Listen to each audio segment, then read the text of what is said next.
Alright guys, 21 Pilots dropped the third music video in the Trench story series, and it is called Levitate, and we have already talked about the lyrics a little bit. Be sure to check out my video where I explain the lyrics. It'll be linked down below. But this music video is really interesting, and they did not disappoint in that they have been basically releasing a music video every 2 weeks since their first one. But they did disappoint in that the story doesn't seem to end, and we're not sure why. What the heck is going on with that? Let's talk about how it actually makes sense with what the band sings about, and we'll figure it out. Hey everybody, I'm Clifford Stummy, the Pop Song Professor. Welcome to my channel where we make English class awesome by explaining and sometimes roasting song lyrics. And today we are talking about a music video. We are talking about the third single we've gotten from Trench. It's called Levitate. Now I should apologize very briefly. The background is not the usual. It's hard to see. The sound is probably not that great of quality, and that's because I brought my camera to work today, and as soon as I found out that the new music video had been released, I took my lunch break, and so I am filming this and trying to upload it and get it out to you guys as quick as possible.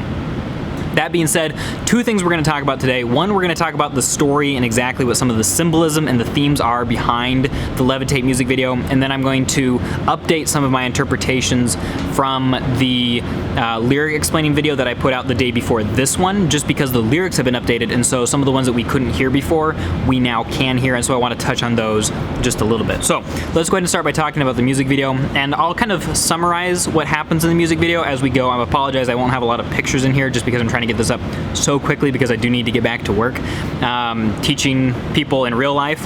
But so what we see is we see Tyler wearing exactly what he was wearing at the end of Nico and the Niners, with a lot of the banditos coming up this like mountain in, I'm gonna just assume that the world that they live in is called Trench. You'll see why in a second. But so they're coming out, they're in Trench, and they see the bandito camp coming up. And so we see that they're kind of setting the scene. Apparently the banditos live quite a ways away from Dima. They were coming out at night, and it seems like as they're walking up there, it seems to be evening again. And so they might have been walking or traveling for about 16 hours. It could be, there's a chance they could be coming in the really early morning, but just the tones of the light don't seem to suggest that, at least in my opinion. So they've been walking a long time, they get there. First thing that happens, Tyler getting inducted back in the Banditos, assuming that he was part of them before. He gets his head shaved, which we see happened in Car Radio, and which also fits with some of the lyrics in this song that were referencing Car Radio, which you can see in my video explaining the lyrics, again, linked down below.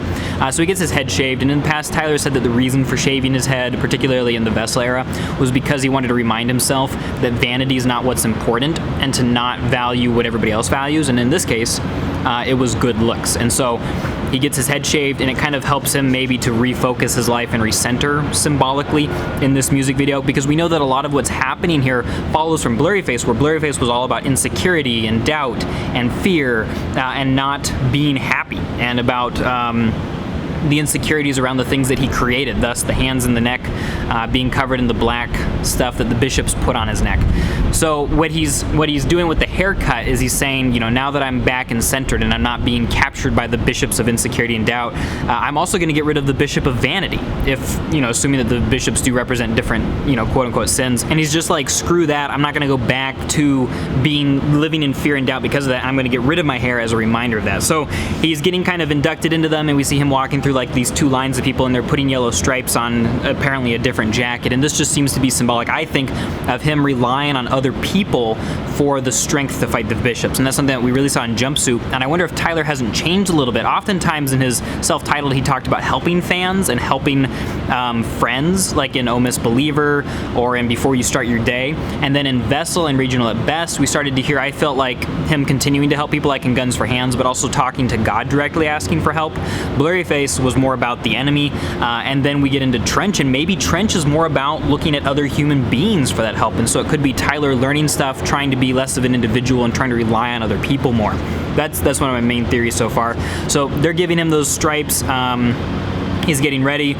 We see a couple shots of Josh drumming and Tyler rapping with people kind of partying around them. That seems to be just typical music video stuff. There's not a lot hugely symbolic there, except they do have the burning car there. And the burning car symbol, I still think there's a torch of death theme going on here a little bit.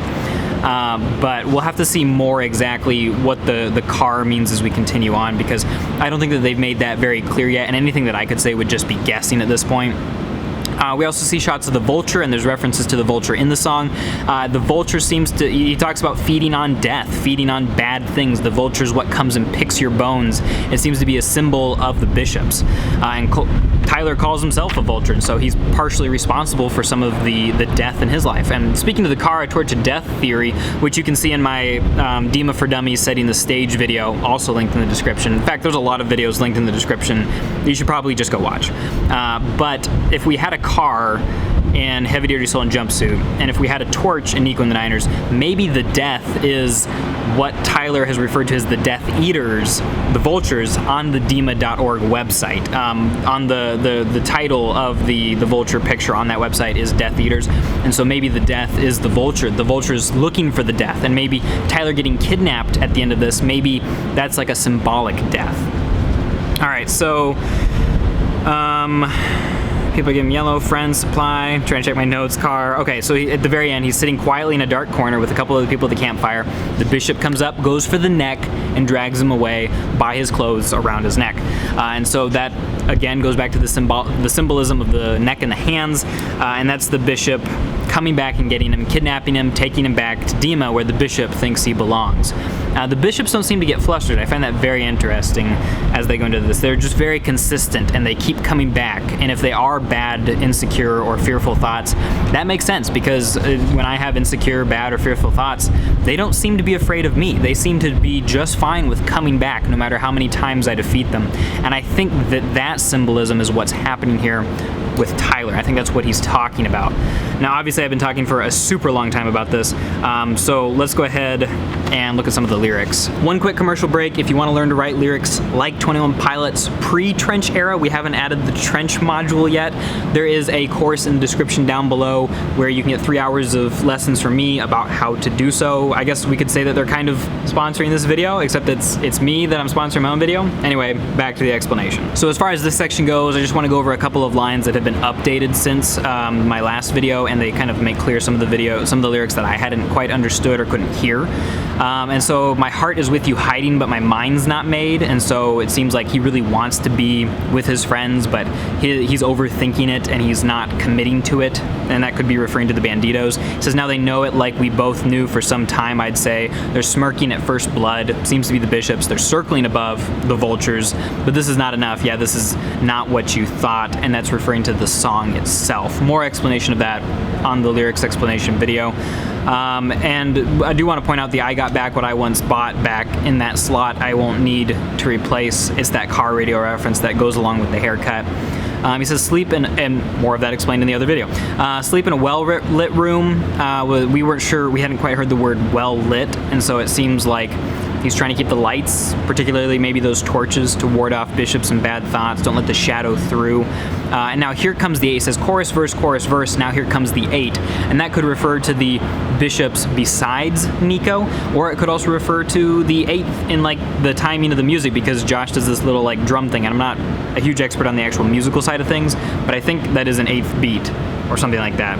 Somebody correct me if you want to. But either way, it seems to either be referring to the song itself or to the other bishops. And then finally it says, you're the worst, your structure compensates, but compensation feels a lot like rising up to dominate by track 2. Track 2, this is track 2 on the album. He says weight habits here too right before that, and after that he says at least they all know that here comes from a place. So the you're worst, your structure compensates could be him second guessing himself. Some people have said that it might be talking about the music industry. But he's saying, I think he's saying that he acknowledges that he might be trying to compensate by doing this like intense rap flow on track 2, and he feels like maybe he should have waited until later, and so he might be talking about his own insecurities with the compensation on this song and with the music that he's putting out. In any case, Levitate is hugely about his music writing process. He does something like that on every album, and this is one of the songs, at least on this album, that does that. So, guys, thanks so much for watching. Sorry about the low quality video compared to usual. I hope that you enjoy. Please feel free to comment your thoughts and ideas down below. Check out these explanations of the other 2 music videos in the series. I promise you'll love them. Check out some of the other 21 Pilots Theories videos that I have down below. And I'll talk to you guys next time.